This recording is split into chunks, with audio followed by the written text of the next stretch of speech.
दीपज्योतिर्जनार्दनः दीपो हरतु मे पापं दीपज्योतिर्नमोऽस्तु ते।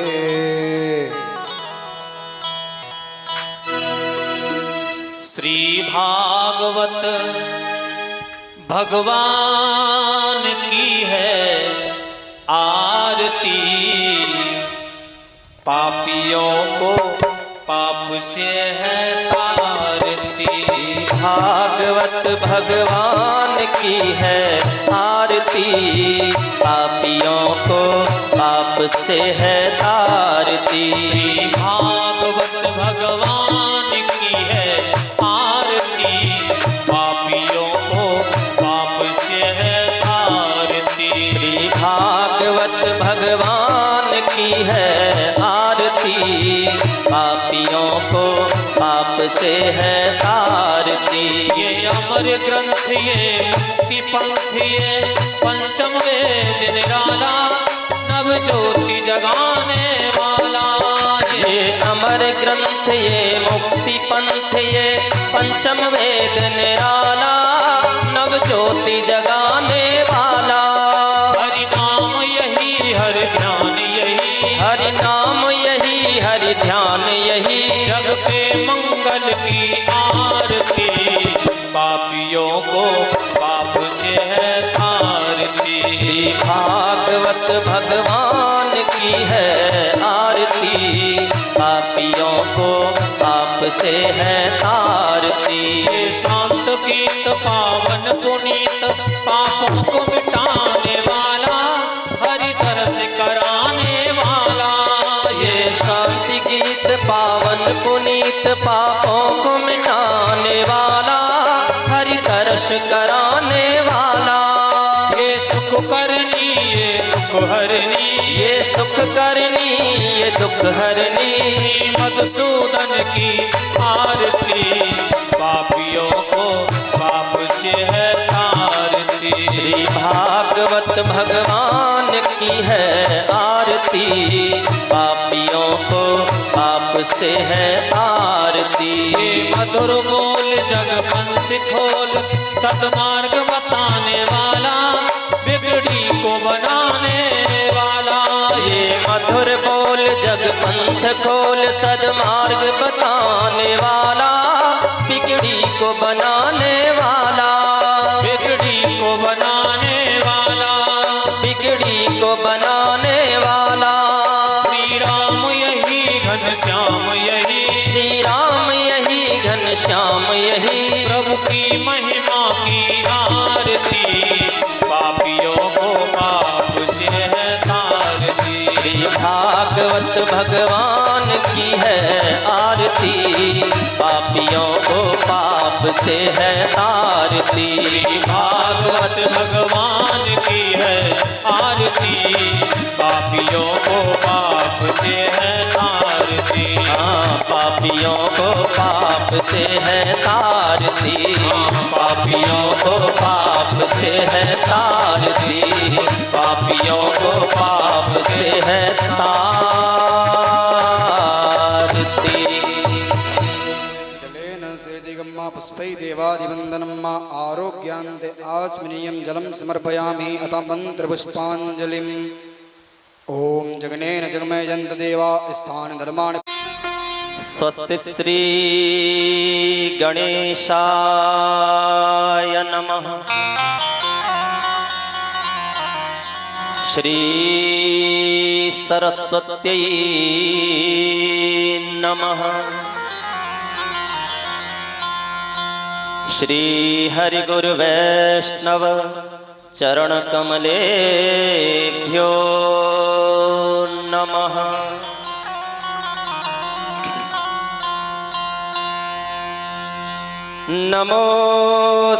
नमोऽस्तुनन्ताय सहस्रमूर्तये सहस्रपादाक्षशिरोर्बाहवे सहस्रनाम्ने पुरुषाय शाश्वते सहस्रकोटि युगधारिणे नमः। यं प्रव्रजन्तमनुपेतमपेतकृत्यं द्वैपायनो विरह कातरया जुहाव। पुत्रेति तन्मयतया तरवोऽभिनेदु स्तं सर्वभूतहृदयं मुनिमानतोऽस्मि।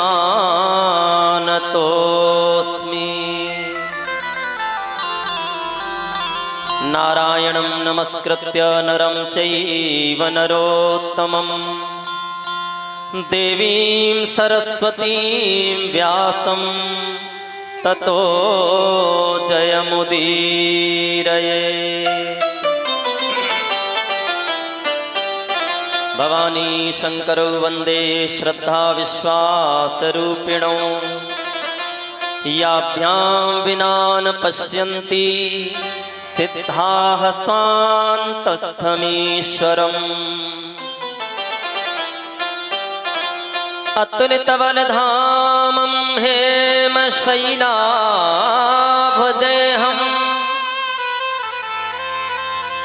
दनुजवनकृशानुं ज्ञानिनामग्रगण्यं सकलगुणनिधानं वानराणामधीशं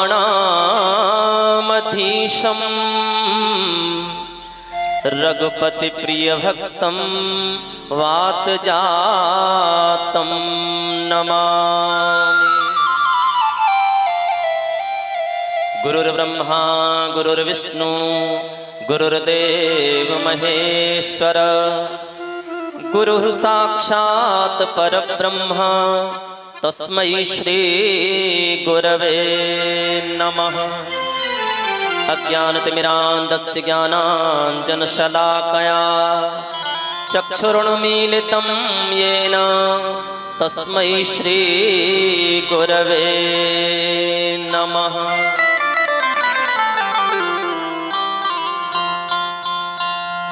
जय जय श्री राधारमण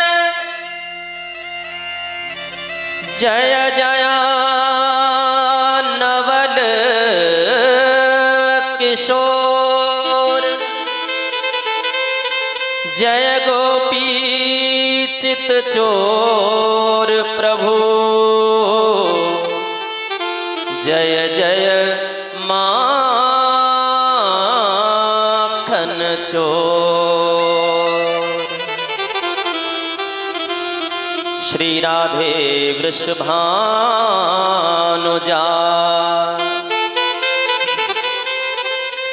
श्री राधे वृषभानुजा भक्तन प्राणाधार वृंदा विपिन बिहारिणी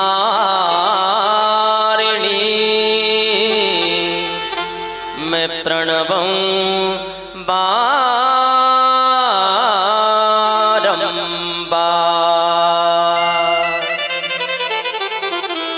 बोल वृंदावन बिहारी लाल की जय। श्री राधा रानी सरकार की जय। श्रीमद्भागवत महापुराण की जय। श्री वेदव्यास भगवान की जय। श्री सद्गुरुदेव भगवान की जय। श्री सुखदेव जी महाराज की जय। श्री परीक्षित जी महाराज की जय। इस पवित्र भूमि की जय। जय जय श्री राधे।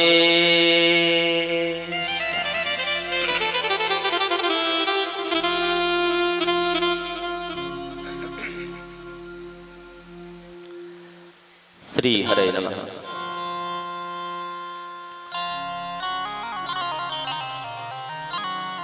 परम मंगलमय परात्पर अखिलेश्वर अकारण करुणा वरुणालय भक्तवांछा कल्पतरु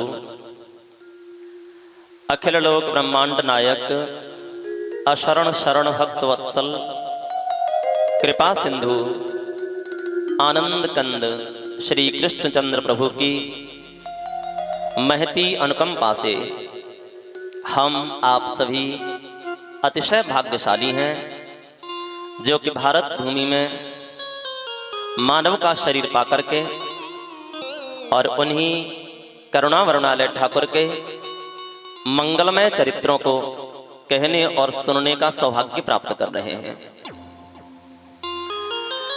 प्यारे प्रभु प्रेमियों, कथा का आज 6वां दिवस है।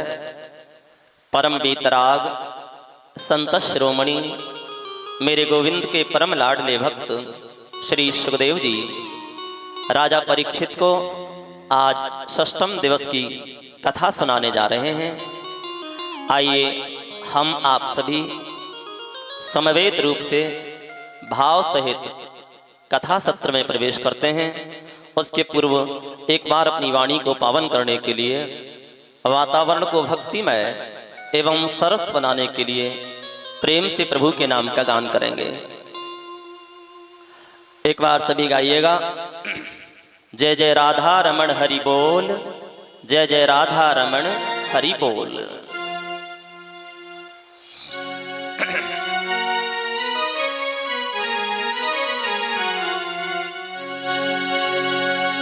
जय जय राधा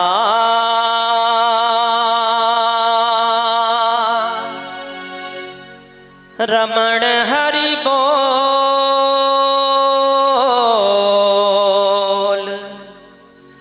जय जय राधा रमण हरि बोल, जय जय राधा रमण हरि बोल, जय जय राधा रमण हरि बोल, जय जय राधा रमण हरि बोल, जय जय राधा रमण हरि बोल, जय जय राधा रमण हरि बोल, जय जय राधा रमण हरि बोल, जय जय राधा रमण हरि बोल रे, जय जय राधा रमण हरि बोल, जय जय राधा रमण हरि बोल, जय जय राधा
हरे कालिंदी फूल किलो जय जय राधा रमण हरि बोल। बोलो जय जय राधा रमण हरि बोल रे, जय जय राधा रमण हरि बोल, जय जय राधा रमण हरि बोल जय जय राधा रमण हरि बोल। बोलो जय जय राधा रमण हरि बोल रे, जय जय राधा रमण हरि बोल, जय जय राधा रमण हरि बोल जय जय राधा रमण हरि बोल। हरि बोल हरि बोल हरि बोल हरि बोल, हरि बोल हरि बोल हरि बोल हरि बोल। हरि बोल हरि बोल हरि बोल हरि बोल, हरि बोल हरि बोल हरि बोल हरि बोल। हरि बोल हरि बोल हरि बोल हरि बोल, हरि बोल हरि बोल हरि बोल हरि बोल। जय जय राधा रमण हरि बोल रे, जय जय राधा रमण हरि बोल, जय जय राधा रमण हरि बोल जय जय राधा रमण हरि बोल। बोलो जय जय राधा रमण हरि बोल रे, जय जय राधा रमण हरि बोल, जय जय राधा रमण हरि बोल जय जय राधा रमण हरि बोल। बोलो जय जय राधा रमण हरि बोल, जय जय राधा रमण हरि बोल, जय जय राधा रमण हरि बोल जय जय राधा रमण हरि बोल।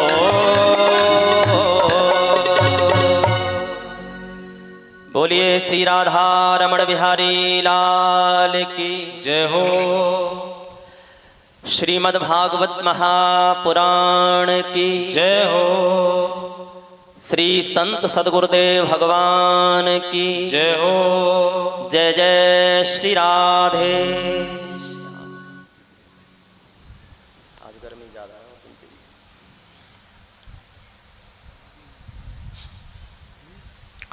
श्री हरे नमः।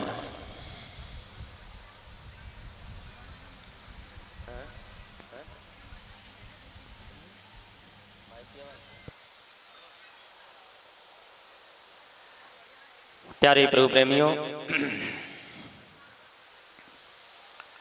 कल की कथा में आप सभी बालकृष्ण प्रभु की मधुर लीलाओं का रसास्वादन कर रहे थे।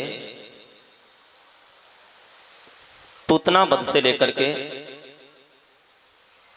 गिरिराज पूजन पर्यंत आपने कल कथा श्रवण की। एक से एक मधुराति मधुर लीलाओं के माध्यम से मेरे श्याम सुंदर अपने भक्तों को, अपने प्रेमी जनों को सुख प्रदान कर रहे हैं। कल आपने सुना भगवान ने 7 कोस के लंबे चौड़े गिरिराज को मात्र 7 वर्ष की अवस्था में 7 दिन और 7 रात्रि पर्यंत अपनी इकन्नी उंगली के नख पर धारण किया।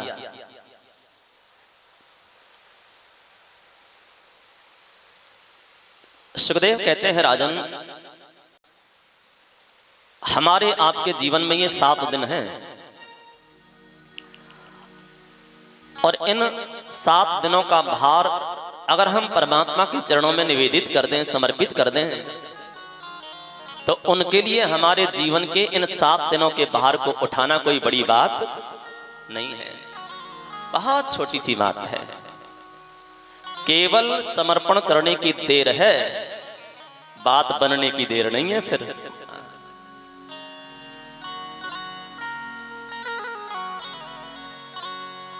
इंद्र ने आकर के क्षमा मांगी और भगवान ने इंद्र को क्षमा किया। देखो, बाल लीलाओं में कल की कथा में 2 लीला होती हैं। एक होती है ब्रह्मा जी का मानमर्दन और एक होती है इंद्र का मानमर्दन। ब्रह्मा जी जो है ना, वो भगवान के बछड़ाओं को, सखाओं को थोड़ी देर के लिए चुरा लेते हैं। लीला भ्रम हो गया, समझ नहीं पाए कि ये परमात्मा है, ईश्वर है। परीक्षा लेने के लिए ब्रह्मा जी ने उनके बछड़ाओं को उठा लिया, सखाओं को उठा लिया। लेकिन बाद में जब अपने अपराध का बोध हुआ, अपनी भूल का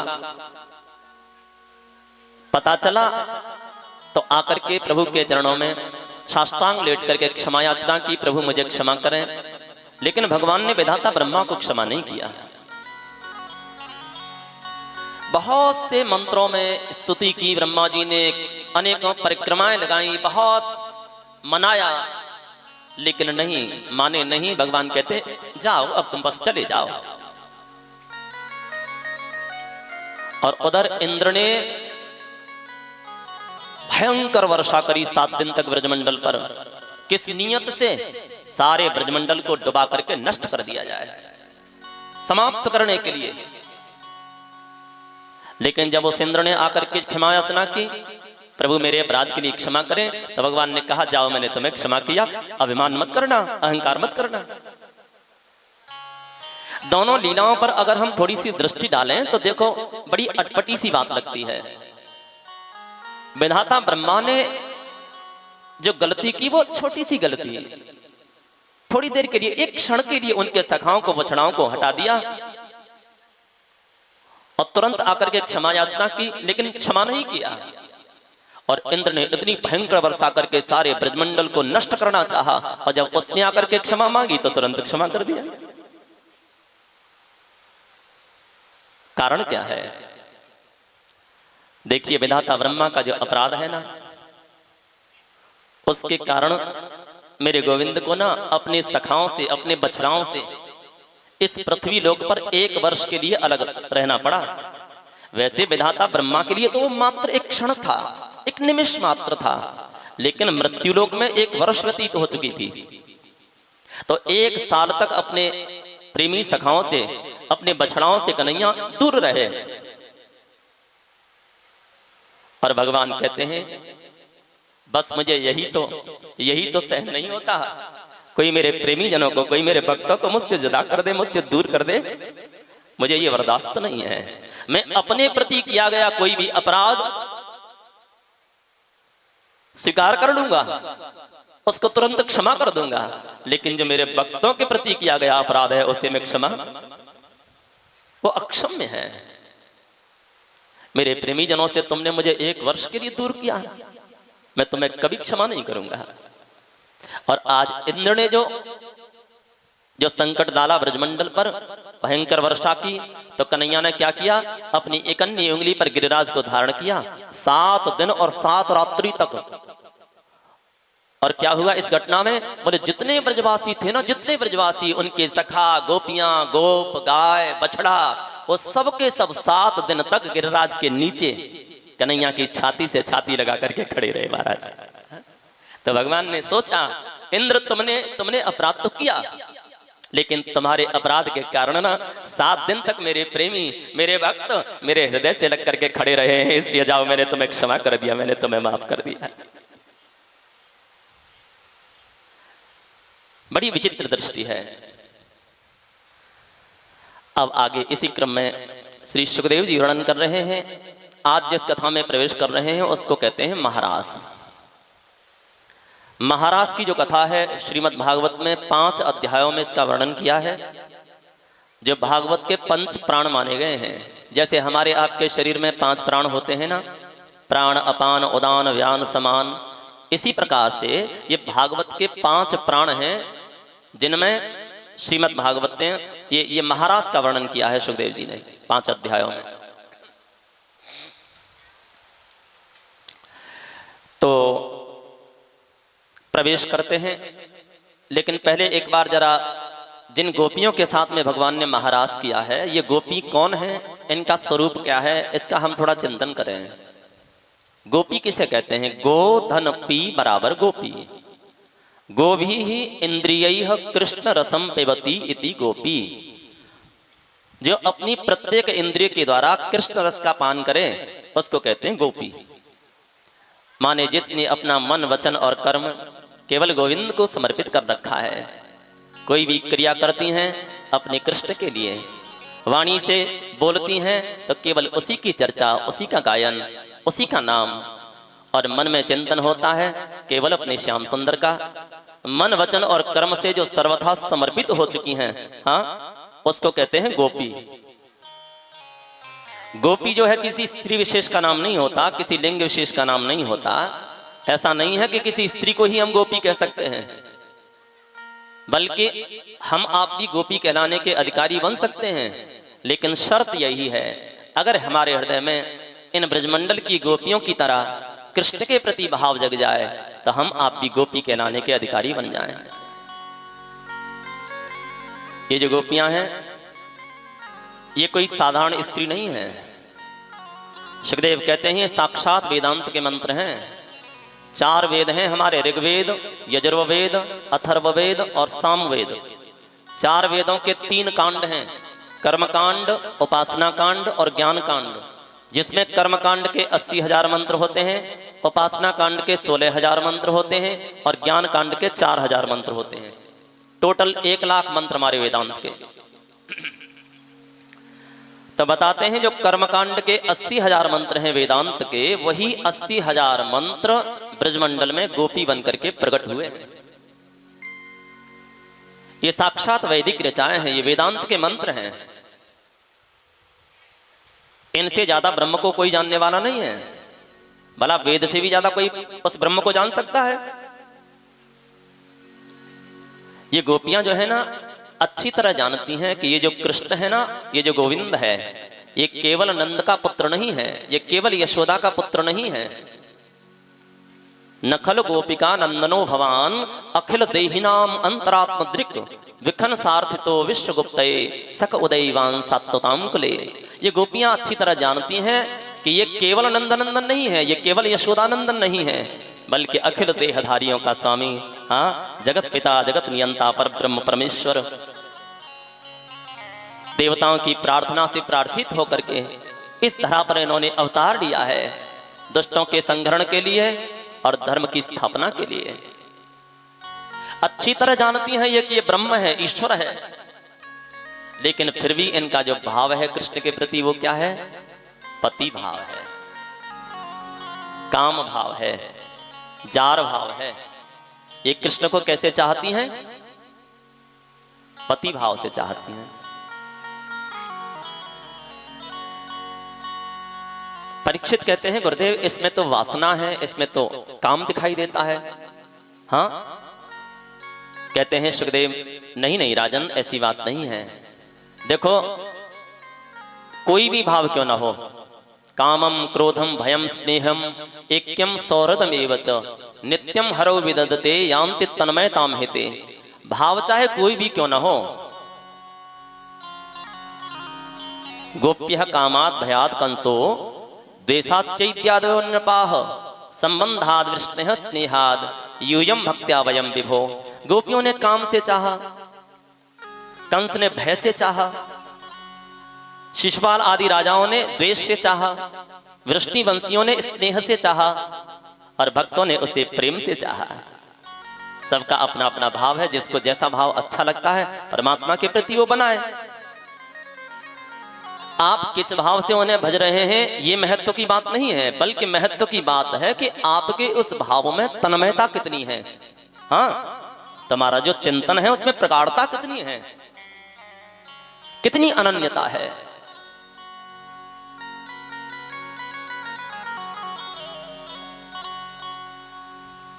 कोई भी भाव क्यों ना हो, जब उस पूर्ण परमात्मा से जुड़ता है ना तो वो पूर्णता को प्राप्त हो जाता है। जैसे एक बूंद जो है ना, एक बूंद जब सागर में मिलती है तो सागर का ही स्वरूप धारण कर देती है। ऐसे ही जगत का कोई भी भाव क्यों ना हो, जब उस पूर्ण ब्रह्म से उसका संबंध स्थापित हो जाता है तो वो अपनी पूर्णता को उपलब्ध हो जाता है, पूर्णता को प्राप्त हो जाता है। संबंध ही की तो बात है।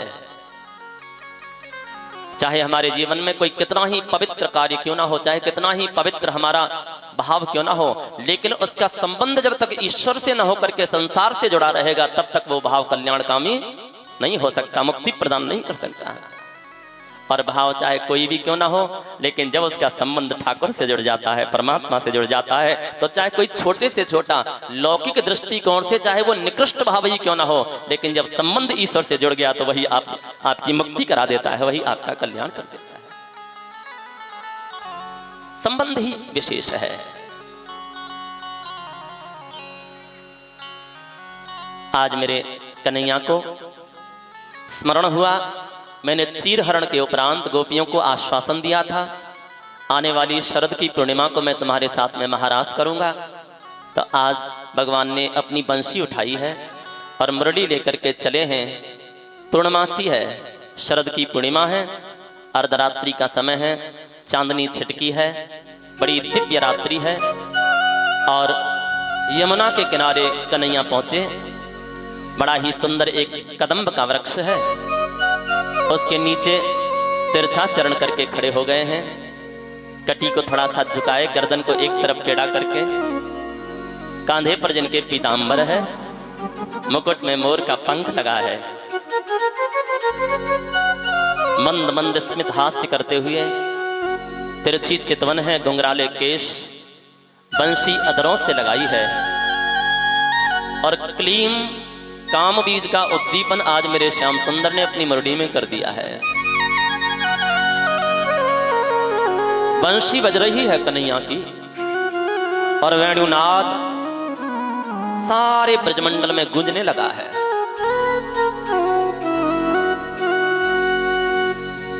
निशम्य गीतम तदनंग वर्धनम ब्रजस्त्रियः कृष्ण गृहीतु मानसा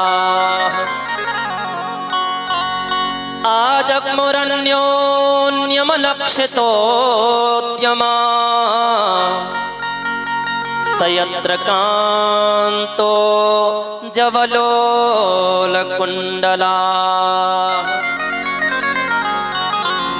कहते हैं राजन, जैसे ही कन्हैया की बंशी बजी, गोपियों के कान में ध्वनि पड़ी है और जो गोपी जिस कार्य में व्यस्त थी ना, अपने कार्य को वहीं पर छोड़ देती है और कृष्ण से मिलने के लिए दौड़ पड़ती है।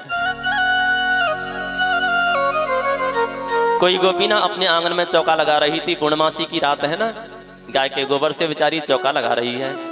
बंशी की ध्वनि कान में पड़ी, ऐसा लगा कि श्याम सुंदर हमें पुकार रहे हैं।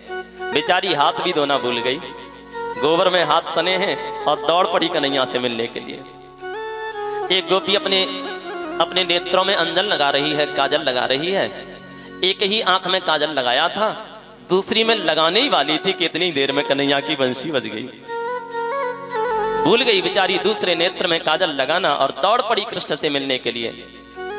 कोई गोपी अपने बच्चे को हृदय से लगा करके अपना दूध पिला रही है, लेकिन जैसे ही श्याम सुंदर की वेणुनाद बंशी ध्वनि को सुना, बच्चे को टाला पालने में और दौड़ पड़ी गोविंद से मिलने के लिए। कोई गोपी अपने पति को भोजन करा रही थी, पतिदेव ने कहा देवी जरा नमक लेके आना, बेचारी नमक लेने चली। इतने में ही कन्हैया की बंशी बज गई। भूल गई पति ने क्या मांगा था नमक और डाल के सब्जी में मिर्ची, दौड़ पड़ी कृष्ण से मिलने के लिए। को जड़ को चैतन्य न कछु जानत विरही जन।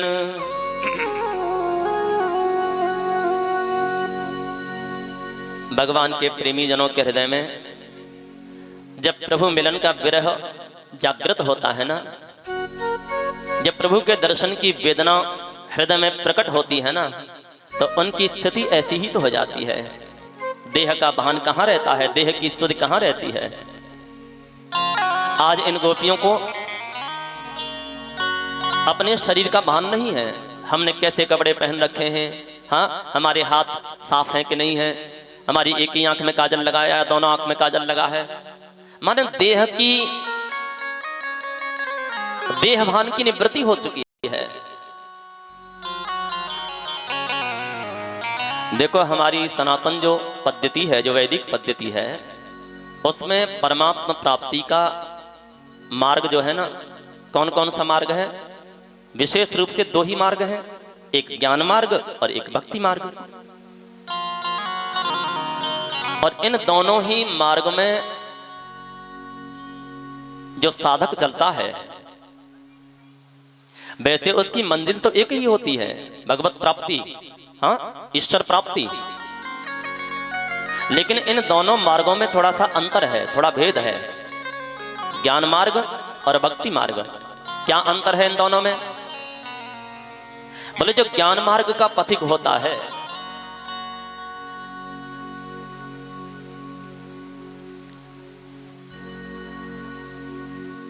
उसकी साधना क्या होती है?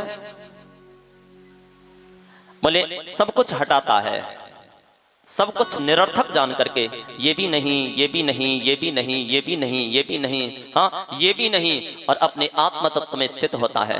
हाँ, अपने स्वरूप में वो प्रतिष्ठित हो जाता है, सब कुछ हटा करके, सबका बाध करके, सबको अतिक्रमण करके, और फिर अपने आप को उपलब्ध होता है, उस ब्रह्म तत्व को उपलब्ध होता है। ये ज्ञान मार्ग का पथिक, जो अपने पुरुषार्थ के द्वारा माया का अतिक्रमण करके और परमात्मा प्राप्ति करता है। और दूसरा है भक्ति मार्ग का पथिक। उसका सिद्धांत क्या है, उसकी साधना क्या है? बोले ये भी तो वही है, ये भी तो वही है, ये भी तो वही है, ये जो कुछ भी दिखाई दे रहा है सब उसी का तो स्वरूप है। हाँ, सर्वम विष्णुमयम गिरोंग वदज सर्वस्वरूप बभो, सब वही तो है, उसके अलावा और कहीं क्या है?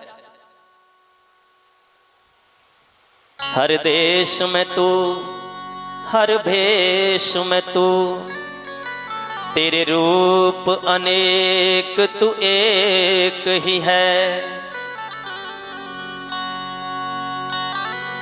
तेरी रंग भूमि ये विश्वधरा,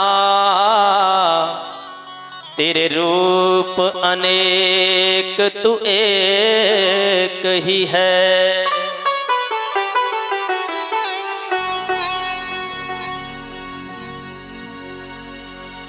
सब वही है, उसके अलावा और कहां से आ गया है? हाँ, सबको स्वीकार करता है, सबको भगवत स्वरूप समझ करके जो हृदय से लगाता है उसको कहते हैं भक्त। निज प्रभु में देखे हैं जगत के ही सन करे विरोध, ये भक्त की साधना है, ये प्रेमी की साधना है।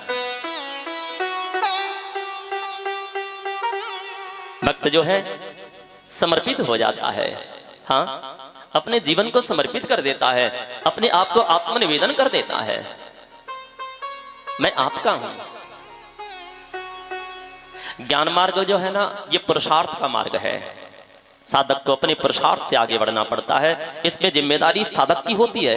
लेकिन जो भक्ति मार्ग है ना, उसमें अपने पुरुषार्थ से जीव नहीं बढ़ता, उसमें जिम्मेदारी भक्त की अपनी नहीं होती है, उसमें जिम्मेदारी भगवान की होती है।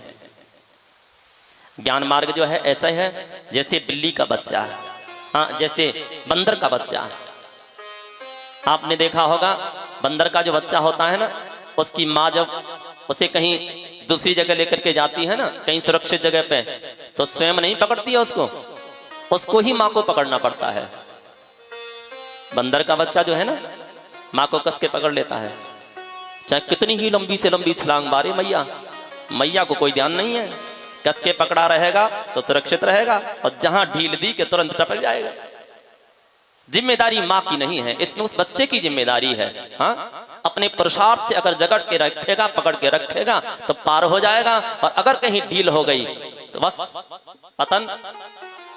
लेकिन जो भक्ति मार्ग है वो बिल्ली के बच्चे की तरह, बिल्ली जब देखती है कि यहाँ मेरी संतान को संकट है, यहाँ मेरे बच्चे को संकट है, तो क्या करती है पता है बिल्ली? तुरंत बच्चे को अपने मुंह में, अपनी जावड़ी में दबाती है और लेकर के सुरक्षित जगह पर चली जाती है। बच्चे को जो है, जय हो, प्रसाद ले जाना, प्रसाद लेकर, प्रसाद। देखो हमारे ये महानुभाव जो आपको दिखाई दे रहे हैं, बहुत दूर से आए हैं।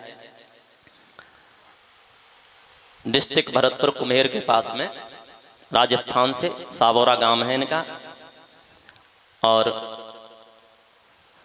इनके यहाँ पर कथा का आयोजन होना है। मल मास में, अधिक मास में 6 अगस्त से इनके यहाँ पर कथा का आयोजन है। उसके निमित्त जो नारियल की औपचारिकता होती है उसके लिए पधारे थे। बहुत बहुत हम आप सबकी तरफ से आभार हैं जो इतनी दूर से चल करके यहाँ पर और हम आप सबको दर्शन दिया। 6 अगस्त से इनके यहाँ पर कथा होगी कुम्हेर के पास में, राजस्थान। अगर आपकी कोई नातेदारी रिश्तेदारी वहाँ हो, संयोग बने तो जाना, सुनना।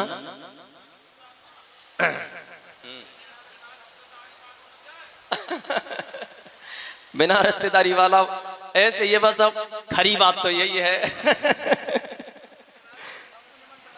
सबको निमंत्रण है, सबको निमंत्रण है भैया, जिसका भी भाव बनता है पधारो, सब आनंद लो। मलमास अधिक मास है और अधिक मास में तो वैसे भी बड़ी महिमा होती है कथा श्रवण की, भगवत चर्चा की। हाँ, 6 अगस्त से और 6, 7, 8, 9, 10, 11, 12 तक कथा चलेगी। 13 को भंडारा होगा। आराम से 7 दिन रुको, प्रसाद पा करके फिर 8वें दिन आओ। हाँ, प्रेम से एक बार जयकारा लगा दें। बोल बांके बिहारी लाल की जय, जय श्री राधे।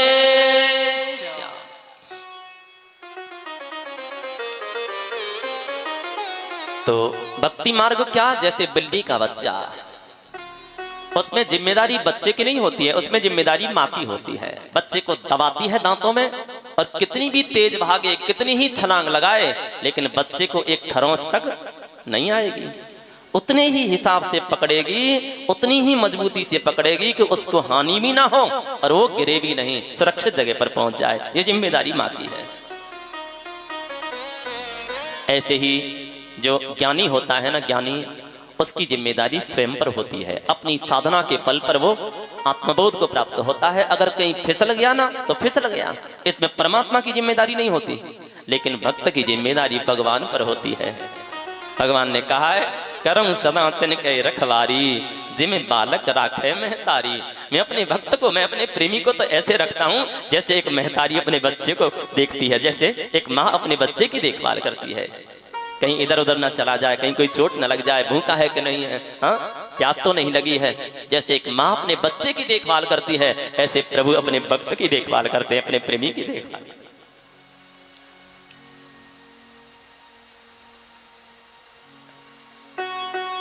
लेकिन ये दोनों जो मार्ग हैं, ज्ञान मार्ग और भक्ति मार्ग, इन दोनों की अंतिम परिणति किस में होती है, ध्यान देना थोड़ा। चाहे हम ज्ञान मार्ग के पथिक हैं, चाहे भक्ति मार्ग के पथिक हैं, लेकिन दोनों की जो परिणति है, दोनों का जो उपसंहार है, वो है देह भान का गलित हो जाना, देहाभिमान नष्ट हो जाना। जब तक अहंकार नहीं मिटेगा, जब तक देहाभिमान नष्ट नहीं होगा, तब तक ना तो हमारा ज्ञान परिपूर्ण हो सकता है, ज्ञान सिद्ध हो सकता है, और ना हमारी भक्ति सिद्ध हो सकती है। ज्ञान में भी देहाभिमान को तोड़ना पड़ता है, अहंकार को मिटाना पड़ता है, हाँ, और भक्ति मार्ग में भी।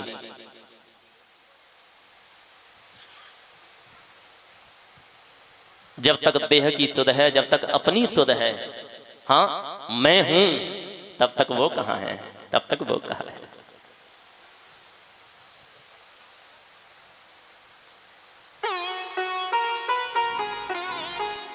जब हरि थे तब मैं नहीं, अब मैं हूं हरि नाहि। प्रेम गली अति सांकरी, तामे दोन समा है।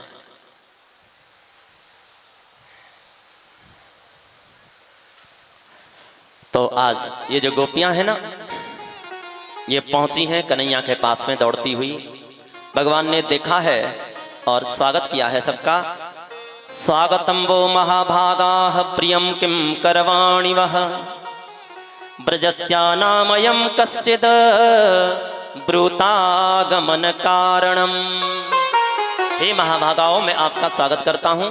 स्वागतम वो महाभागाः प्रियम किम करवाणि वः। हे प्रिय, हे महाभागाओं, हे गोपियों, स्वागत है आपका, बताइए मैं आपकी क्या सेवा करूं। हाँ, जब इस प्रकार से बोले ना, तो बड़ी प्रसन्नता हृदय में हुई, बड़ा आह्लाद हुआ है गोपियों के हृदय में। मन में सोच रही हैं, देखो पहले वंशी में हमारा नाम लेकर के हमें आवाज दी और हम मिलने के लिए चली आई हैं, तो कैसा स्वागत कर रहे हैं हमारा, हाँ कैसा स्वागत कर रहे हैं। बड़ी प्रसन्नता है हृदय में।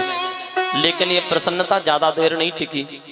तुरंत पीछे से भगवान बोले, ब्रूतागमन कारणम, आई हो अच्छी बात है, मैं स्वागत करता हूं, लेकिन क्यों आई हो, कारण क्या है। अब बेचारी गर्दन नीचे झुका लेती हैं, पैर के अंगूठे से धरती को रेतवे लग गई। मन में सोचने लगी, क्यों आई हैं, हमें तो पता ही नहीं है कि क्यों आई हैं, कारण क्या है। बस आपने बंशी बजाई, ऐसा लगा कि आप पुकार रहे हैं, दौड़ी चली आई। कारण का तो हमें भी नहीं पता है कि हम क्यों आई हैं। और बस मेरे भाई ध्यान देना, यही तो सिद्धांत है, यही सिद्धांत है। भक्ति का मतलब ही यही होता है, प्रेम का मतलब ही यही होता है, जिसके पीछे कोई कारण नहीं होता, जिसके पीछे कोई हेतु नहीं होता।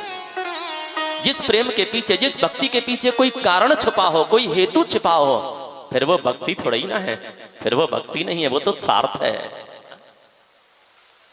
भक्ति में कोई कारण नहीं होता है, भक्ति तो कारण रहित होती है। नारद भक्ति सूत्र में जो भक्ति के सूत्र का नारद जी वर्णन करते हैं ना, उसमें एक सूत्र है कामना रहितम। हाँ, ये भक्ति का लक्षण है, जिसमें कामना हो, जिसमें कोई कारण छुपा हो, वो फिर भक्ति भक्ति नहीं है। जब कोई भी उत्तर नहीं दे पाई, गोपियां चुपचाप शांत खड़ी हैं। भगवान ने समझाने का प्रयास किया है, गोपियों तुमने ठीक नहीं किया है, तुम सब पतिव्रता नारियां हो, पतिव्रता स्त्री हो, और इस प्रकार आधी रात को एक पर पुरुष से मिलने के लिए तुम्हारा आना, ये तुम्हारे धर्म के अनुकूल नहीं है। एक पतिव्रता नारी को ऐसा कदापि नहीं करना चाहिए। सुनो गोपियों, एक पतिव्रता नारी के लिए तो शास्त्र ने कहा है कि स्वप्न में भी कभी परपुरुष का चिंतन नहीं करना चाहिए।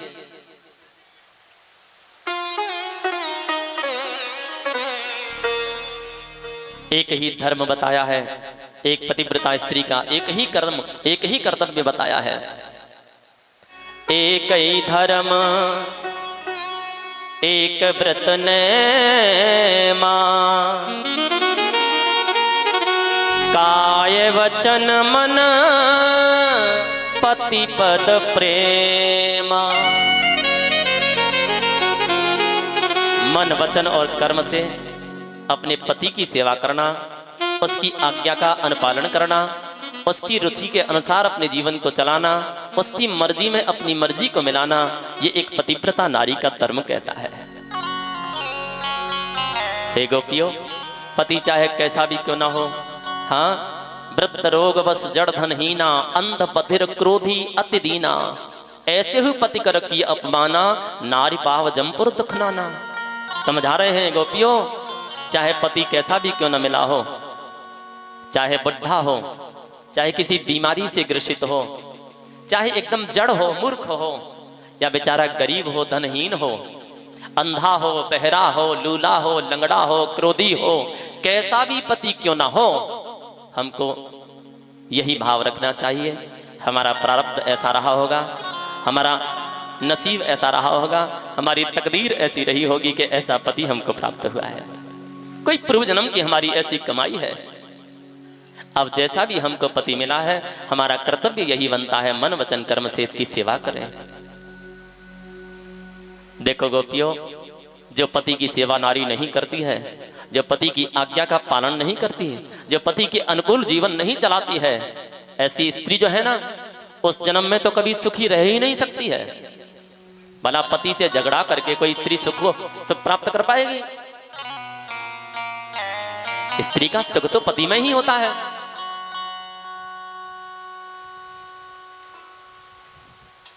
शास्त्र में लिखा है, पति प्रतिकूल जन्म जहां जाई, विधवा होए पाए तरुणाई। भगवान कहते हैं, जिसका जीवन पति के प्रतिकूल जाता है, प्रतिकूल माने जो आज्ञा नहीं मानती, बात नहीं मानती है, झगड़ा करती है, क्लेश रखती है परिवार में, ऐसी पत्नी के साथ में क्या होता है?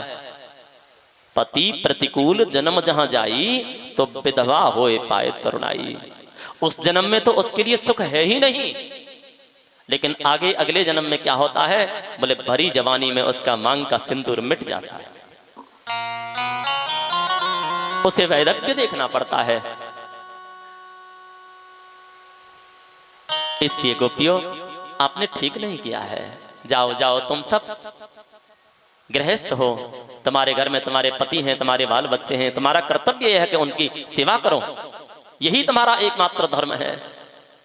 जब इस प्रकार से कन्हैया समझाने लगे हैं ना गोपियों को, तो गोपियां कहती हैं आप सही कह रहे हैं गोविंद, जो कह रहे हैं आप ठीक ही कह रहे हैं, लेकिन एक बात कहें।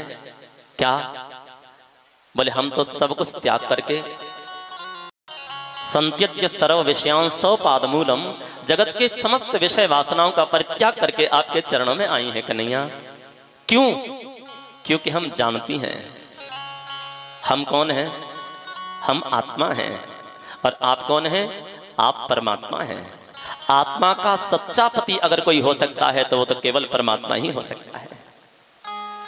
जिन पतियों की आप सेवा करने की बात कर रहे हो, हाँ, जो पातिव्रत धर्म का आप हमें उपदेश कर रहे हो ना, वो सब पति तो मिट्टी के पति हैं।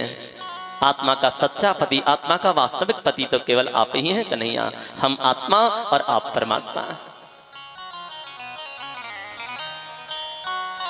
एक बार ना किसी ने मीरा से पूछा, मीरा तुझे सर्वगुण संपन्न पति प्राप्त हुआ, राणा परिवार मिला, ऐसा अद्भुत ऐश्वर्य मिला, तेरा कर्तव्य है कि तुझे अपने पति की सेवा करनी चाहिए, ये नारी का धर्म कहता है, और तू अपने पति की सेवा नहीं करती है, उसका परित्याग करके इन महात्माओं के साथ में घूमती रहती है, हाथ में लेकर के मजीरा नाचती रहती है गलियों में। ये ठीक नहीं है मीरा, तुझे अपने पति की सेवा करनी चाहिए, ये स्त्री का धर्म है। तो मीरा ने जवाब दिया, अच्छा बात तो तुम ठीक कहते हो, लेकिन मेरी भावना कुछ और है। क्या? ऐसे बर को क्या बरे, मीरा बोल रही है, ऐसे बर को क्या बरे जो जीवे और मर जाए, बरबरिए गोपाल नो जैसे चुड़ लो अमर है जाए। मीरा कहती है ऐसे बर को भरने से क्या फायदा कि आज मांग में सिंदूर है और कल का कोई भरोसा नहीं। आज सुहागिन है और कल ही कहो तो वैधव्य हो जाए। ऐसे पति को वरने से कोई फायदा नहीं है। खुशी क्या उनसे मिलने की जो मिलकर के बिछड़ जाएं? हाँ, क्या फायदा जो कभी भी हमारा साथ छोड़ करके चला जाए। ऐसा साथ ये तो कच्चा साथ है। तो बोले मैंने तो वर लिया, मेरा तो वर एक ही है। कौन? मेरे तो गिरधर गोपाल दूसरो ना कोई, जाके सिर मोर मुकुट मेरो पति सोई। मेरा वर, मेरा पति तो मेरा गिरधर है, हा? जिसके कभी भी साथ छोड़ने का डर ही नहीं है। मांग का सिंदूर कभी मिटे ही ना। बर वरना है तो ऐसा वरिए, बर वरना है तो ऐसा वरिए, जब कभी वैधव्य ना देखना पड़े।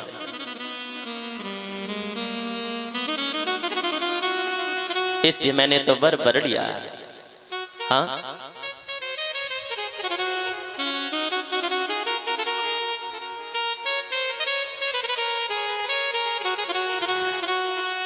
देखिए ये गोपियां कह रही हैं, मीरा कह रही है, ये जगत के पति तो सब मिट्टी के पति हैं। आत्मा का वास्तविक पति तो परमात्मा ही होता है। इस कथा को सुनकर के मैं इन माताओं से निवेदन कर रहा हूं, ध्यान देना, कहीं घर में जाके झगड़ो मत करियो। हाँ, लड़ाई करना शुरू कर दें आज से ही कहीं कि व्यास जी ने कह दिया तुम तो मिट्टी के पति हो, तुम्हारो कहा, तुम्हारी का सेवा करें। नहीं, ये अधिकार आपका नहीं है, आपका अधिकार नहीं है। ये अधिकार है एक गोपी को, ये अधिकार है उस मीरा को। हाँ हाँ, अगर मीरा के जैसा भाव अपने गोविंद के लिए, अपने परमात्मा के लिए आपके हृदय में पैदा हो जाए, इन गोपियों के जैसा भाव कृष्ण के प्रति आपके हृदय में प्रकट हो जाए, तो आप ये कहने की अधिकारी हो सकती हो कि तुम्हारी क्या पूजा करें, तुम्हारी क्या सेवा करें, तुम तो मिट्टी के पति हो। उसके पहले नहीं, उसके पहले तो जो है ना, जो तुम्हारे सामने खड़ा है, यही सर्वस्व है तुम्हारा, यही धर्म है, इसकी सेवा करें। आज जब गोपियों की भावना को देखा, मेरे गोविंद बड़े प्रसन्न हुए हैं।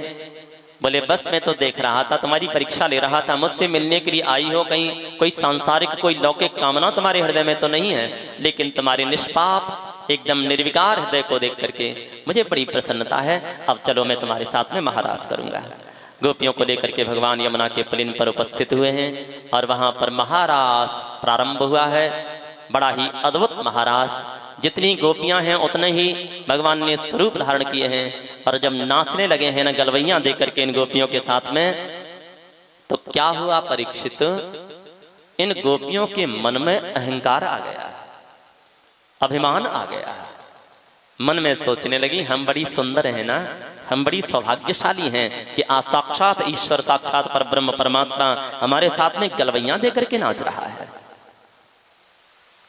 ऐसा भाव, अपने सौभाग्य का इन्हें मद हो गया, थोड़ा अहंकार हो गया। और जैसे ही अभिमान आया इनके मन में, सुखदेव कहते हैं कन्हैया इनके बीच में से तुरंत अंतर्ध्यान हो गए, चले गए, अदृश्य हो गए। और तो जैसे ही भगवान आंखों से ओझल हुए हैं, सब गोपियां एकदम विचलित हो गईं, इधर उधर भाग रही हैं, देख रही हैं कन्हैया कहाँ है, कन्हैया कहाँ है, गोविंद कहाँ है, आप हमें छोड़ करके कहाँ चले गए, निर्जन नितांत बन।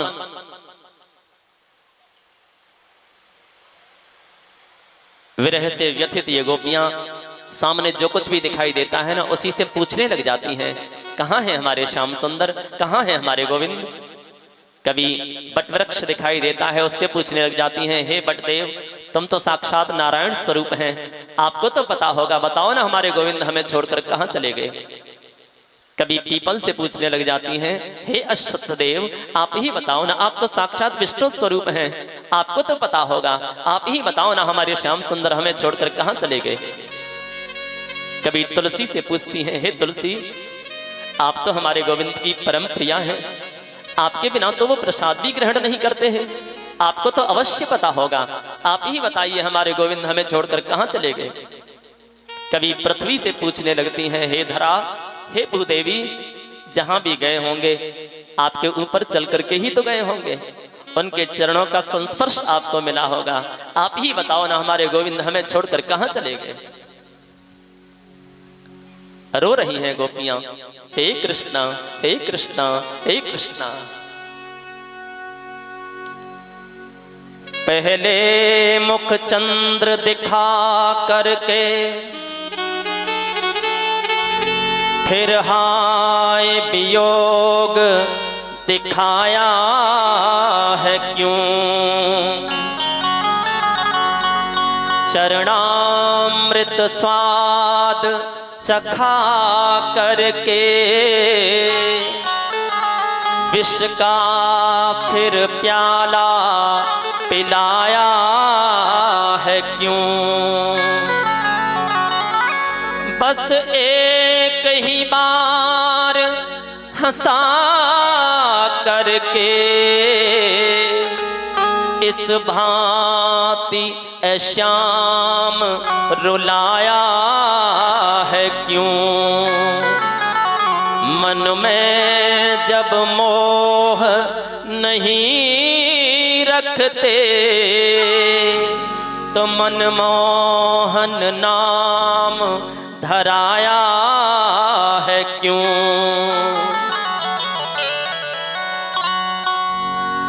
आ जाओ न गोविंद, ये आदत आपकी ठीक नहीं है। भला अपनों के साथ में कोई ऐसा व्यवहार करता है? मुरली बजा के मोहना क्यों कर लिया किनारा। अपनों के साथ कैसा व्यवहार है तुम्हारा, ये उचित नहीं है। हम अपना सर्वस्व छोड़कर, अपना सर्वस्व त्याग करके आपके चरणों में आई, अपने आप को निवेदित कर दिया और आप हमें जंगल में अकेला छोड़ करके चले गए। ये ठीक नहीं है गोविंद।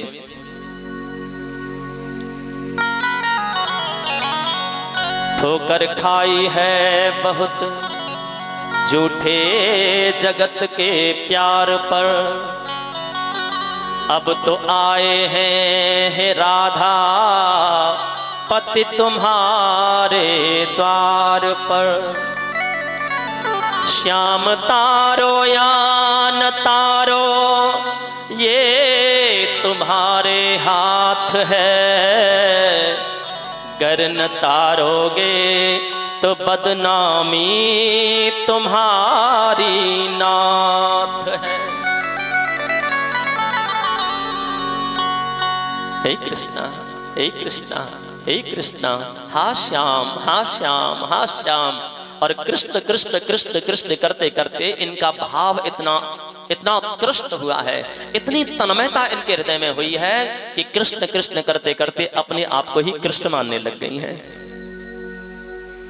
कहते हैं ना, लाली मेरे लाल की जित देखूं तित लाल, लाली देखन मैं गई और आपहू है गई लाल। कृष्ण कृष्ण कहते कहते चिंतन इतना प्रगाढ़ हुआ इन गोपियों का कि अपने आप को कृष्ण मानने लग गई हैं, कृष्णमय हो गई हैं ये। और जब अपने आप को ही कृष्ण मानने लगी हैं तो कृष्ण लीलाओं का अनुमोदन करने लग गई हैं, कृष्ण की लीलाओं का अनुसरण कर रही हैं। एक गोपी ने दूसरी गोपी को उठा के पटक दिया और हल्ला मचा रही है, मैंने पूतना मार दी, मैंने पूतना मार दी। हाँ, कोई गोपी ऐसे उंगली करके खड़ी हो गई है, आ जाओ मैंने गिरिराज धारण कर लिया है, मैं तुम सबकी रक्षा करूंगा। कृष्ण लीलाओं का अनुकरण कर रही हैं। जब अपने आप को कृष्ण मान रही हैं, भूल गई अपने आप को, सुध नहीं है कि हम तो वो अभागी गोपियां हैं जिन्हें छोड़ करके कन्हैया चले गए हैं, अपने आप को ही कृष्ण मान रही हैं। और मेरे भाई देखिए, जब वो उतरता है ना, एक बार आप उसके लिए मार्ग तो दें, उसे आप आने तो दें। और जब वो इस हृदय में उतरता है ना, तो फिर जगत की सारी वासनाएं नष्ट होकर के केवल वही तो रह जाता है, केवल वही तो रह जाता है। कण कण में तुझको ढूंढा तेरा पता नहीं, कण कण में तुझको ढूंढा तेरा पता नहीं, तेरा पता मिला तो अब मेरा पता नहीं। एक ही तो रहता है, एक ही रहता है।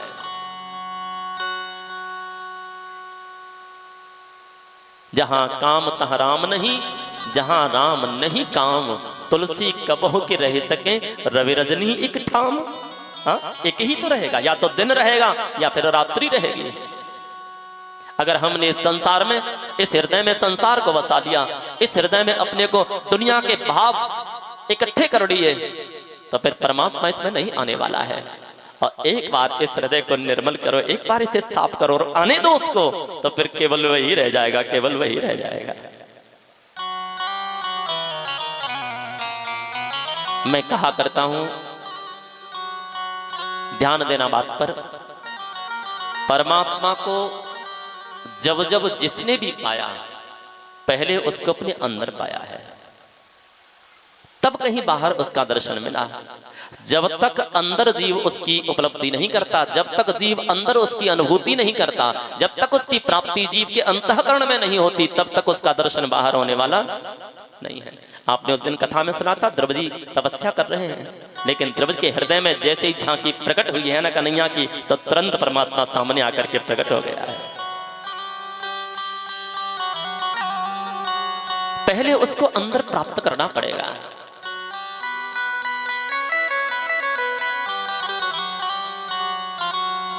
लेकिन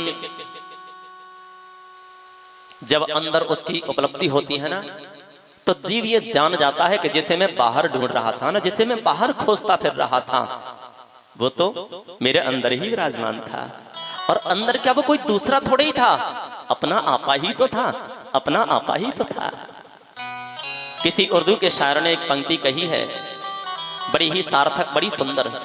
वर्षों रहा खराब तलाशे खुदा में मैं, वर्षों रहा खराब तलाशे खुदा में मैं, अपनी न की तलाश बड़ी चूक हो गई। जिसको खोजने के मिले सारी दुनिया में घूम रहा था, दर दर की ठोकर खा रहा था, कभी मंदिर की चौखट पे जाके मत्था मारता था, कभी गंगा में जाके डुबकी लगाता था, कभी केदारनाथ जाता था, कभी ऋषिकेश, कभी अमरनाथ जाता था। जिसको खोजने में सारी दुनिया में भटक रहा था, वो तो मेरे अंदर ही बैठा था, अंदर ही बैठा था। लेकिन ये अनुभूति कब हो पाती है? जब जीव थोड़ा भटक लेता है, जब तक ठोकर नहीं खा लेता है तब तक उसको ये अनुभूति होती नहीं है। कहते हैं ना, ठोकर खा के ये कला है। हाँ? बड़ी सुंदर बात कही है, हमी थे भूले हमी में भूले, हमें ढूंढने हमी चले। हमी थे भूले हमी में भूले, हमें ढूंढने हमी चले। हमी ने खोजा हमी ने पाया, और हमें मिले तब हमी मिले। क्योंकि दूसरा था नहीं, एक ही है, वो एक ही है।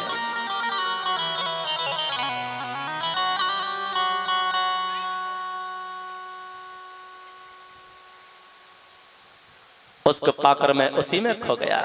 हा? और आगे है वो जो कुछ राज है, बस फिर कुछ कह नहीं पाता है जीव। जब उसकी उपलब्धि होती है ना, तो वो ऐसा मस्त हो जाता है कि उसकी जो मुखर वाणी थी ना, वो वाणी अब स्तब्ध हो जाती है, शांत हो जाती है। बाहर कहने के लिए कुछ बचता नहीं है, बाहर देखने के लिए कुछ बचता नहीं है।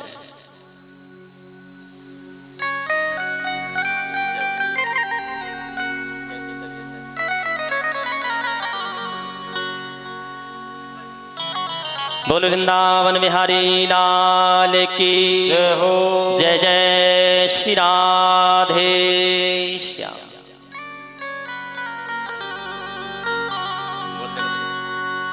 गोविंद बोलो हरि गोपाल बोलो, गोविंद बोलो हरि गोपाल बोलो, गोविंद बोलो हरि गोपाल बोलो, गोविंद बोलो हरि गोपाल बोलो, श्री राधा रमण हरि गोविंद बोलो, श्री राधा रमण हरि गोविंद बोलो, बोलो गोविंद बोलो हरि गोपाल बोलो, गोविंद बोलो हरि गोपाल बोलो, श्री राधा रमण हरि गोविंद बोलो, श्री राधा रमण हरि गोविंद बोलो, श्री राधा रमण हरि गोविंद बोलो, श्री राधा रमण हरि गोविंद बोलो, बोलो गोविंद बोलो हरि गोपाल बोलो, गोविंद बोलो हरि गोपाल बोलो, गोविंद बोलो हरि गोपाल बोलो, गोविंद बोलो हरि गोपाल बोलो, गोविंद बोलो हरि गोपाल बोलो, गोविंद बोलो हरि गोपाल बोलो, श्री राधा रमण हरि गोविंद बोलो, श्री राधा रमण हरि गोविंद बोलो, श्री राधा रमण हरि गोविंद बोलो, राधा रमण हरि गोविंद बोलो, बोलो गोविंद बोलो हरि गोपाल बोलो, गोविंद बोलो हरि गोपाल बोलो, श्री राधा रमण हरि गोविंद बोलो, राधा रमण हरि गोविंद बोलो। श्याम। गोपियों को कृष्ण भाव उपलब्ध हुआ, लेकिन कुछ समय के उपरांत जब पुनः भान हुआ है कि नहीं नहीं, हम कृष्ण नहीं हैं, हम श्याम सुंदर नहीं हैं, हम तो वो अभागी हैं जिन्हें हमारे गोविंद छोड़ करके चले गए। आई हैं ये सब गोपियां, किशोरी राधा भी साथ में हैं, और यमुना के पुलिन पर बैठ करके नेत्रों से अश्रु प्रवाह हो रहा है। और आज इन्होंने कृष्ण विरह से व्यथित होकर एक गीत गाया है यमुना के किनारे बैठकर,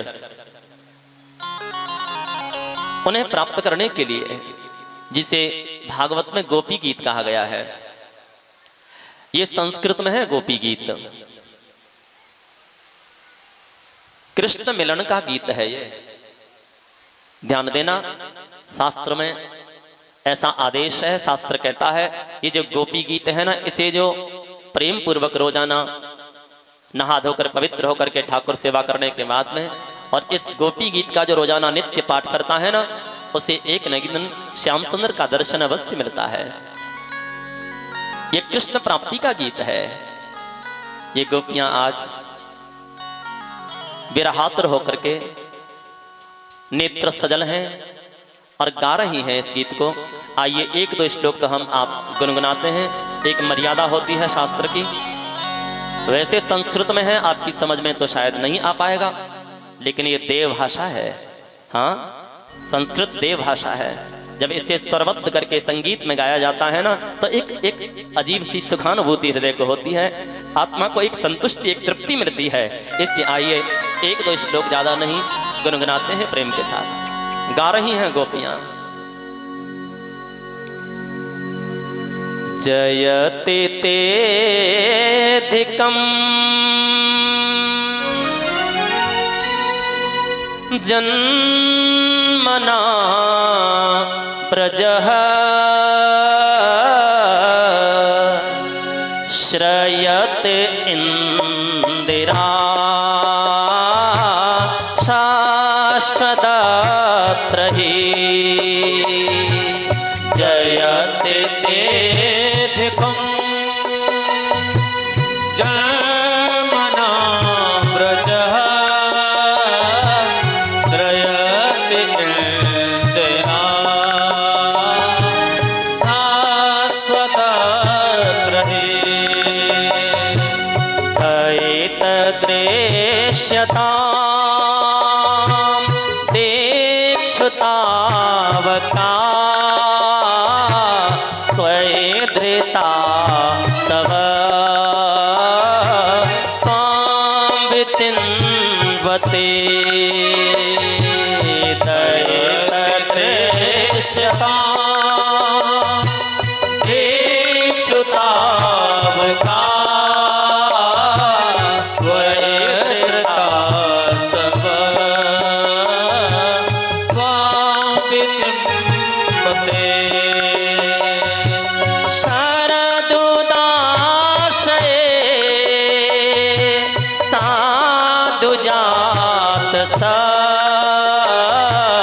सरसिजो जरा श्रीमशादृशा शरदुदाशये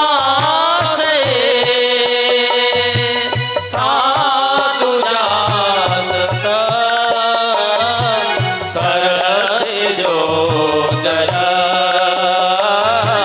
श्रीमशादृशा सुरतनाथ ते अशुल्कदासिका वरद में गतो नेह किं बधा जयति तेधिकम् जन्मना व्रजः श्रयते इंदिरा शाश्वतत्रहि शाश्वतत्रहि शाश्वतत्रहि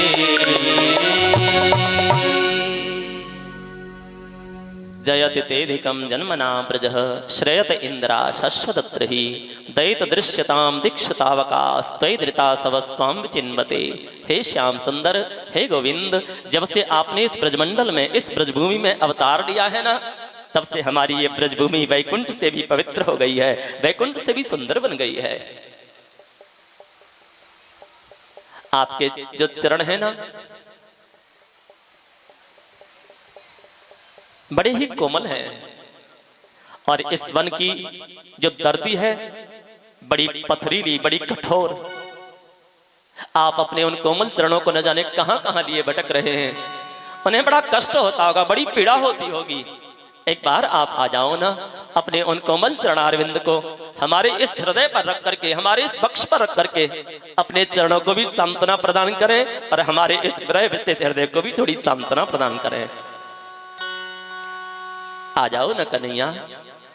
या इस प्रकार से इन गोपियों ने गाया है ये गीत।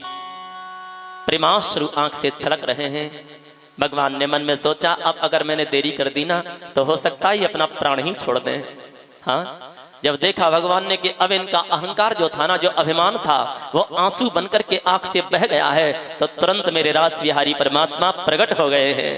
तासा मां बिरभूत छौरी ही स्मय मान मुखाम्बज पीताम्बर दरस्रगी साक्षान मनमथ मनमथ। आज मदन के मन को भी मथ देने वाले मेरे गोविंद, कामदेव के मन को भी आज मथने वाले मेरे परम सुंदर गोविंद रास बिहारी सरकार इन गोपियों के मध्य प्रकट हो गए हैं। एक बार जयकारा लगा दें, बोलिए रास बिहारी भगवान की जय हो, श्री भक्तवत्सल भगवान की जय हो, जय जय श्री राधे श्याम। गोपियों ने घेर लिया चारों ओर से, टकटकी लगाए देख रही हैं, मानो उलाहने दे रही हैं।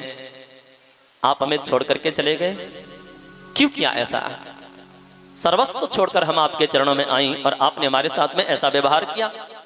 भगवान ने कहा, गोपियों देखो, मैं ना अपने भक्तों को एक झलक दिखाता हूं और एक जरा सी झलक दिखा करके ओझल हो जाता हूं। क्यों? बोले ताकि वो मुझे पुनः प्राप्त करने के लिए, हमेशा हमेशा के लिए, शाश्वत रूप से मुझे प्राप्त करने के लिए और मेरी तीव्र साधना करता है।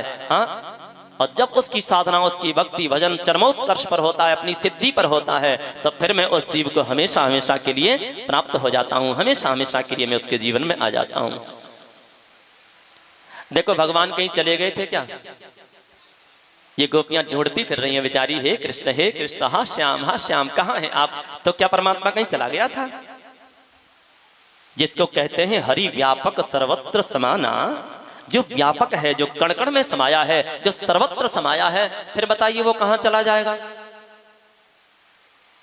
वो कहीं नहीं जाता है। जाना आना तो हमारा आपका होता है, जो एक देशीय है। यहां बैठे हैं तो वहां नहीं है, और जब वहां होते हैं तो यहां नहीं है कि नहीं? हम कालाबाधित हैं। हाँ,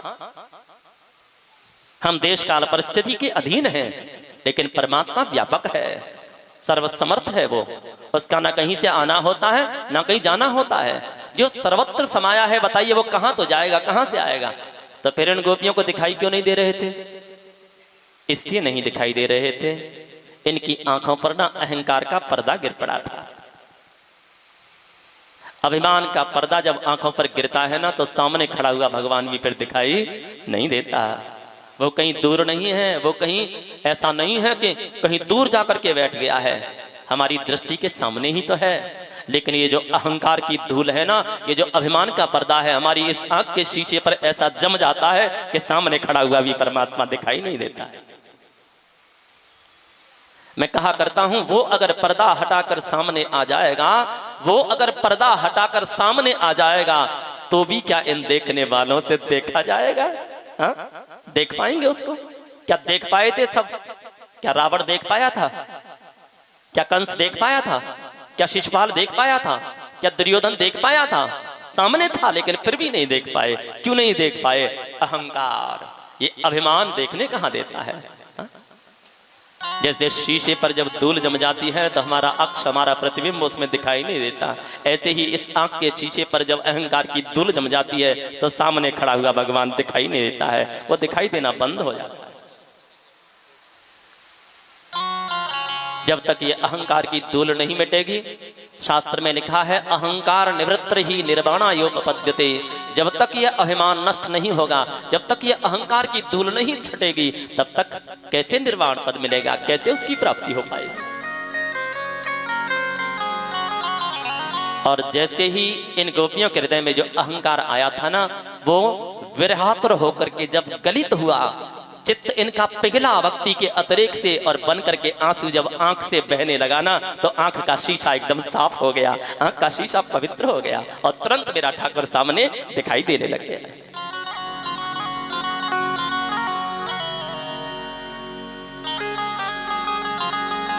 आज भगवान ने पुनः इन गोपियों को इकट्ठा किया है, और अपने मिलन की पूर्ण अधिकारी आज ये गोपियां जब हो गई हैं, तो पुनः भगवान ने महाराज प्रस्तुत किया।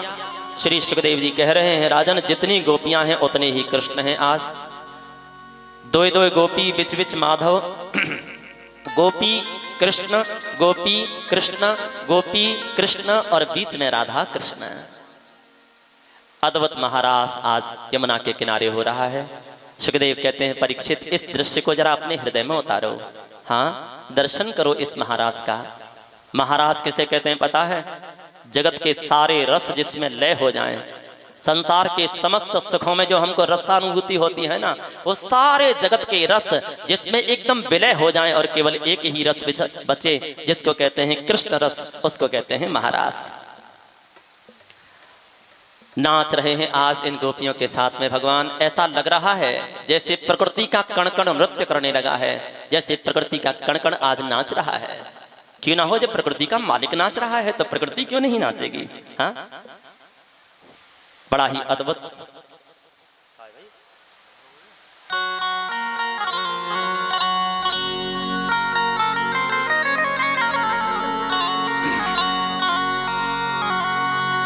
राधा नाचे कृष्ण नाचे, नाचे गोपी जन। राधा नाचे कृष्ण नाचे, नाचे गोपी जन। मन मेरो बन गयो सखीरी, पावन वृंदावन। सूरज नाचे चंदा नाचे, नाचे तारागण। मन मेरो बन गयो सखीरी, पावन वृंदावन। ब्रह्मा नाचे शंकर नाचे, नाचे देवगण। मन मेरो बन गयो सखीरी, पावन वृंदावन। ध्यान घनश्याम का दीवाना बना देता है, बाग दुनिया को भी वीराना बना देता है। बिहार सांवरे सरकार का मेरे दिल को, कभी गोकुल कभी बरसाना बना देता है। आइए 2 मिनट के लिए अपने हृदय को हम बनाते हैं वृंदावन। बना लीजिए अपने हृदय को वृंदावन और इस महाराज के अद्भुत दृश्य को अपने उसी हृदय रूपी वृंदावन में एक बार हम अनुभव करें। नचाइए अपने श्याम सुंदर को अपने इस हृदय पटल पर। सुखदेव जी कह रहे हैं परीक्षित इस दिव्य रस का आप अनुभव करिए अपने हृदय में, इसकी अनुभूति करिए। आइए 2 मिनट के लिए 1-2 पंक्ति गाएंगे, ज्यादा नहीं, ठीक है। निवेदन मैं करूंगा सभी से, केवल तालियों की सेवा करते हुए आप अपने स्थान पर बैठकर ही और इस भजन का, इस महाराज का आनंद लेना। आइए सब गाते हैं। श्याम तेरे रंग में रंग रंग के चुनरिया, ओ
एक बार प्रेम से बोलिए राधे राधे। सावधान हो जाओ। चिंतन करिए उसी भाव का, दर्शन करिए अपने अंतःकरण में। अनंत सौंदर्य युक्त गोपियों के साथ में मेरे श्याम सुंदर नृत्य कर रहे हैं। अद्भुत महारास का यह दृश्य हमारे हृदय में हमको अनुभव होना चाहिए। और नाच रही हैं गोपियां, गा रहे हैं। श्याम तेरे रंग में रंग रंग के चुनरिया ओढ़ ली मैंने। श्याम तेरे रंग में रंग रंग के चुनरिया ओढ़ ली मैंने। श्याम तेरे रंग में रंग रंग के चुनरिया ओढ़ ली मैंने। श्याम तेरे रंग में रंग रंग के चुनरिया ओढ़ ली मैंने। श्याम तेरे रंग में रंग रंग के चुनरिया ओढ़ ली मैंने। तेरे सत्संग में रम रम के चुनरिया ओढ़ ली मैंने। तेरे सत्संग में रम रम के चुनरिया ओढ़ ली मैंने। श्याम तेरे रंग में रंग रंग के चुनरिया ओढ़ ली मैंने।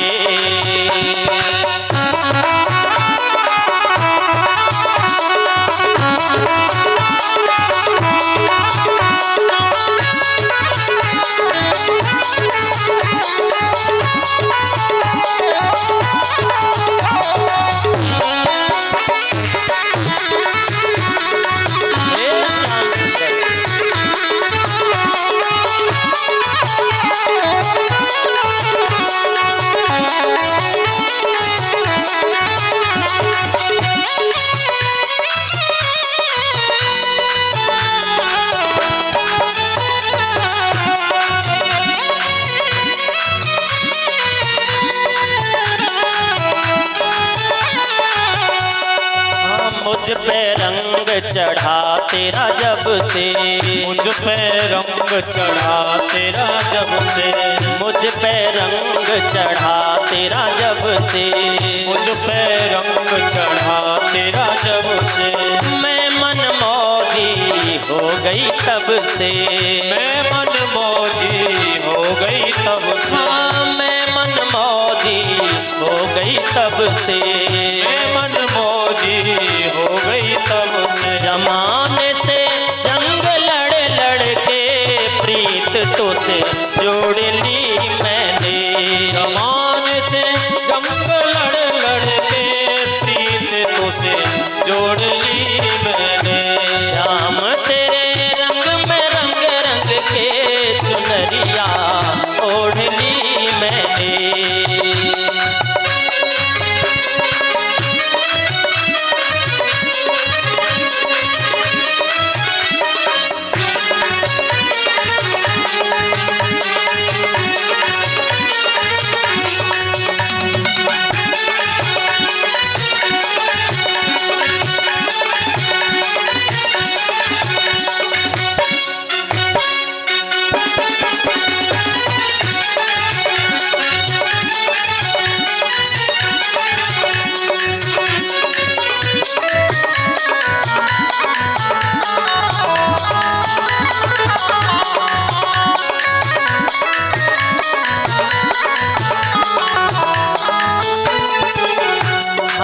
धुन लागी अब प्रीतम तेरी। धुन लागी अब प्रीतम तेरी। धुन लागी अब प्रीतम तेरी। धुन लागी अब प्रीतम तेरी। बाह पकड़ ले आकर मेरी। बाह पकड़ ले आके मेरी। हाँ, बाह पकड़ ले आकर मेरी। बाह पकड़ ले आके मेरी। तेरी मस्ती में नच नच के रसमहर तोड़ दी मैंने।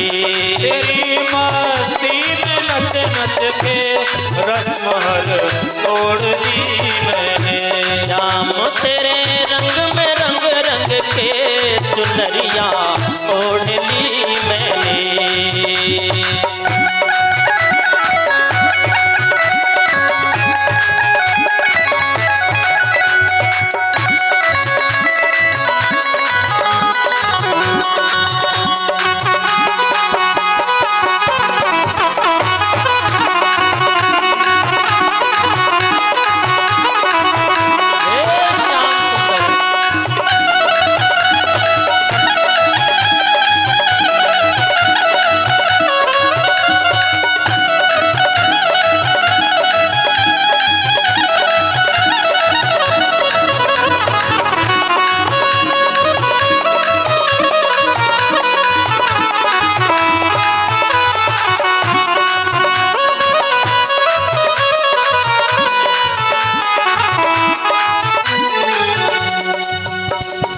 एक एहसान और कर प्यारे, एहसान और कर प्यारे, एक एहसान और कर प्यारे, एक एहसान और कर प्यारे। प्रेम जो पड़िया हो जमुना किनारे, प्रेम जो पड़िया हो यमुना किनारे, हाँ प्रेम जो पड़िया हो जमुना किनारे, प्रेम जो पड़िया हो यमुना किनारे। रंगीले तेरी खातिर हंस के दुनिया छोड़ दी मैंने। श्याम तेरे रंग में रंग रंग के चुनरिया ओढ़ ली मैंने। तेरे सत्संग में रम रम के चुनरिया ओढ़ ली मैंने। तेरे सत्संग में रम रम के चुनरिया ओढ़ ली मैंने। जमाने से जंग लड़ लड़ के प्रीत तो से जोड़ ली मैंने। जमाने से जंग लड़ लड़ के प्रीत तो से जोड़ ली मैंने। श्याम तेरे रंग में रंग रंग के चुनरिया ओढ़ ली मैंने। श्याम तेरे रंग में रंग रंग के चुनरिया ओढ़ ली मैंने।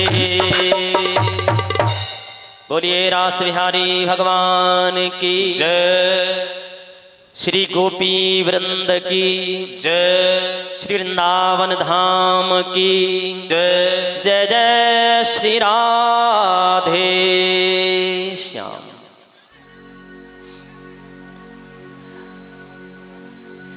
अद्भुत महारास आज वृंदावन में यमुना के पुलिन पर प्रस्तुत हुआ। निवेदन है मेरा बहनाओं से जो सेवा कर रही हैं, बात मत करो बस, ठीक है? बोलो मत, केवल काम करो। जिन्हें लेना है वो धीरे से अपना हाथ खड़ा कर दिया करो, कोई रह जाए तो बीच में, और बस शांतिपूर्वक कथा में ध्यान रखें। इन अनंत सौंदर्य युक्त गोपियों के साथ में गलवैया देकर के रास बिहारी नाच रहे हैं। सुखदेव कहते हैं कभी कोई गोपी को जब प्यास लगती है तो भगवान जल ला करके जलपान कराते हैं। कोई गोपी नाचते नाचते जब पसीना आ जाता है तो अपने पीतांबर से हवा करते हैं। कोई गोपी नाचते नाचते जब थक जाती है तो भगवान उसके चरण दबाते हैं, चरण सेवा करते हैं। अद्भुत महारास। परीक्षित जी ने सुना, बोले गुरुदेव एक बात बताइए, आप जो ये लीला मुझे सुना रहे हैं, जो ये महाराज की कथा आप मुझे सुना रहे हैं, आप जानते हैं आगे घोर कलयुग आ रहा है, भयंकर कलयुग। और कलयुग में आदमी की बुद्धि इतनी निकृष्ट हो जाएगी, इतनी मलिन बुद्धि हो जाएगी। कलयुग में अगर इस कथा को कोई किसी को सुनाने लग गया ना तो लोग तरह तरह की बातें करेंगे। ये भी कोई अच्छी बात है? पराई स्त्रियों के साथ में ऐसे गलवैयां देकर के नाचना, इस प्रकार की भाव भंगिमाएं, इसमें तो वासना है, इसमें तो काम दिखाई देता है, इसमें तो दोष दिखाई देता है। कलयुगी जीव परमात्मा की इस पवित्र लीला में, इस महारास की लीला में वासना देखने लग जाएंगे। इसमें काम दिखाई देगा उन्हें, इसमें बुराई दिखाई देगी। और तर्क और देंगे तरह तरह के। हाँ, कोई बात नहीं है, वो भगवान थे, ईश्वर थे, हजारों गोपियों के साथ में उन्होंने महाराज किया, तो हम भी तो उनके अंश हैं। ईश्वर अंश जीव अविनाशी, चेतन अमल सहज सुख राशि। वो भगवान थे, ईश्वर थे, उन्होंने हजारों के साथ में गलवैया दे करके महाराज किया, और हम अंश हैं। अगर 10-20 के साथ में महाराज कर लें तो क्या बुराई है? और ऐसा कुतर्क देते हुए ये कलियुगी जीव अगर महाराज के प्रसंग का अनुकरण करने लग गया, गुरुदेव, इसको फॉलो करने लग गया, तो समाज की स्थिति क्या होगी? हाँ, धर्म तो नष्ट ही हो जाएगा, मर्यादाएं सब नष्ट हो जाएंगी, हर तरफ बस अनैतिकता, हर तरफ बस उच्छृंखलता, ऐसा वातावरण हो जाएगा समाज का। जिस लीला का दुष्प्रभाव समाज के ऊपर पड़ सकता है, ऐसी लीला परमात्मा ने प्रकट क्यों की? उसे गुप्त ही रहने देते। आज जब प्रश्न किया है परीक्षित जी ने, तो सुखदेव जी को एक बार को तो सोचने के लिए बाध्य होना पड़ा। सोच रहे हैं कहीं मैंने महाराज की कथा किसी अनाधिकारी को तो नहीं सुना दी। परीक्षित अधिकारी नहीं और मैंने इन्हें महाराज की कथा सुना दी। लेकिन फिर सोचा नहीं, परीक्षित तो अधिकारी हैं, लेकिन ये जो जिज्ञासा, जो ये प्रश्न कर रहे हैं ना, ये अपने लिए नहीं कर रहे हैं, बल्कि आने वाले युग के जीवों के लिए, आने वाले कलियुगी जीवों के लिए कर रहे हैं। तो आज समाधान किया। राजन, देखो, मैंने तुम्हें पहले भी बताया था कि ये जो कृष्ण चरित्र है ना, ये मानव का चरित्र नहीं है, ये ईश्वरीय चरित्र है, मानवीय चरित्र है, राम चरित्र। अगर उतारना है जीव को तो रामचरित्र को उतारिए अपने जीवन में। एक एक उनके चरित्र का पहलू हम आप सबको अपने जीवन में उतारना चाहिए, उतारने योग्य है, अनुसरण करने योग्य है। लेकिन कृष्ण की जो कथा है, श्री कृष्ण का जो पावन चरित्र है, वो उतारने का विषय नहीं है, वो जीवन में अनुसरण करने का विषय नहीं है। वो तो केवल कानों से सुनो और उसे अपने हृदय में उतार करके मन ही मन उसका चिंतन करो, उसका आनंद लो, उसकी रस की अनुभूति करो।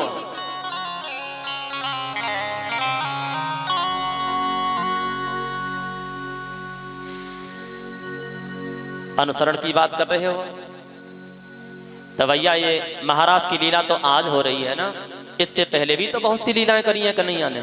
हाँ, 7 दिन के कन्हैया ने पूतना जैसी राक्षसी को मारा।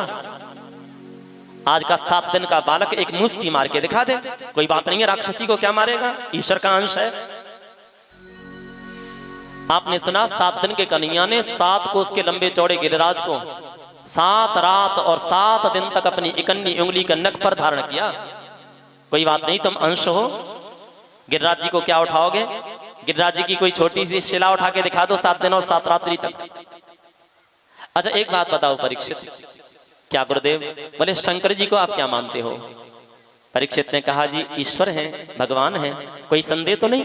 बोले ना जी ना, संदेह नहीं, परमात्मा है, ईश्वर हैं। तो देखो, जब समुद्र मंथन हुआ उसमें से हलाहल विष निकला था, जहर निकला था, तो भगवान भोलेनाथ ने एक ही घूंट में सारे विष का पान कर लिया, पी गए। तो कोई बात नहीं भैया, वो तो भगवान थे, ईश्वर थे, पी गए होंगे, सामर्थ्यवान है, समर्थ को नहीं दोष गुसाई। और तुम ईश्वर के अंश हो, तो वो तो भैया हजारों टन जहर निकला था, जैसे भगवान भोलेनाथ पी गए। हम टन 2 टन की बात नहीं कर रहे हैं, 10-5 किलो की भी बात नहीं कर रहे हैं, 1-8 किलो की भी बात नहीं कर रहे हैं, 100-200 ग्राम की भी बात नहीं कर रहे हैं। तुम जरा सा जहर अपनी उंगली पे लेकर के जीभ पे रख के दिखा दो, पता चल जाएगा कैसे ईश्वर के अंश हो। ये जो विष निकला था ना, हलाहल विष, उसका नाम क्या था? कालकूट, जिसको आज की भाषा में पोटेशियम साइनाइड कहते हैं। इससे बड़ा कोई जहर नहीं है, जो जरा सा भी अगर आदमी जीव से लगा ले ना, तो लगाते ही प्राण पखेरु उड़ जाए। इतना खतरनाक विष है ये कालकूट विष। लेकिन परमात्मा एक घूंट में सारे विष का पान कर गए। वो ईश्वर हैं, वो सामर्थ्यवान है।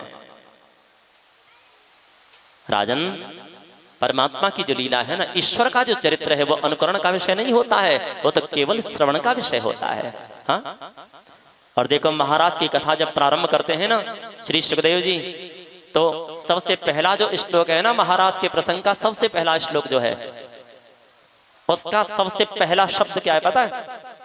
महाराज की कथा का सबसे पहला श्लोक और उस श्लोक का भी सबसे पहला शब्द भगवान अपितारात्रि शरदोत्फुल्ल मल्लिका। हाँ, ये जब प्रारंभ करते हैं ना सुखदेव, तो सबसे पहला शब्द क्या कहा है?